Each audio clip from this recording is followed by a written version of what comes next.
So hello guys, ayan samahan niyo po muli ako dito sa aking Tats Life.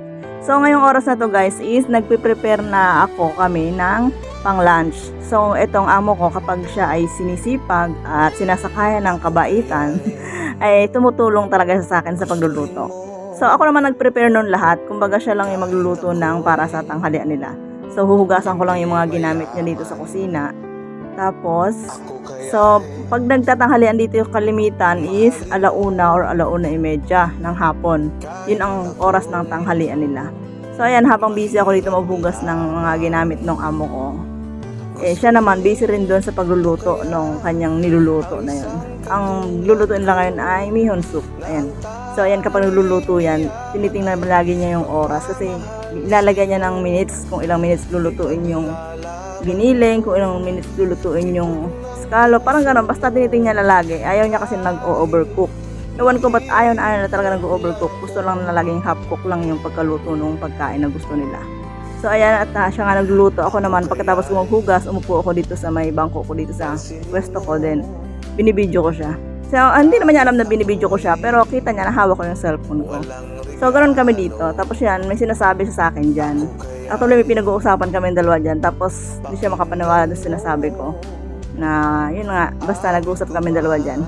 So yun, at maraming salamat sa inyo guys sa pagsama sa akin dito sa aking Tats Life. Ito po yung buhay ko sa araw-araw bilang isang dakilang OFW. Ayan, maraming salamat guys, and sana lagi ko kayo makita sa aking mga video, and thank you so much sa mga nagsusupport at nagmamahal kay Tats. So ayun, at patuloy na hinahalo-halo ng aking amo yung kanyang niluluto, at patapos na yan guys, malapit na yang maluto. So minsan kasi ako nagluluto, minsan siya. So ganoon, tinutulungan naman niya ako pinsan sa mga gawain ko dito sa kusina. So makalimitan pag tanghali siya tumutulong, pero pag hapon talaga solo ko talaga yung pagluluto lahat. So ayan, at natatawa-tawa pa siya diyan. May sinasabi talaga sa akin diyan na hindi ko muna pwede ikwento sa inyo. Tapos parang paiyak na siya, hindi siya makapaniwala dun sa sinabi ko. Ayan.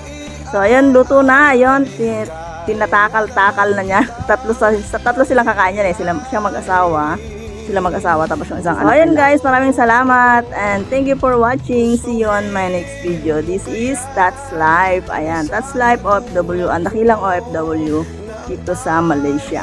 So maraming salamat guys, at sana ay huwag kayo magsawa sa aking mga kwento.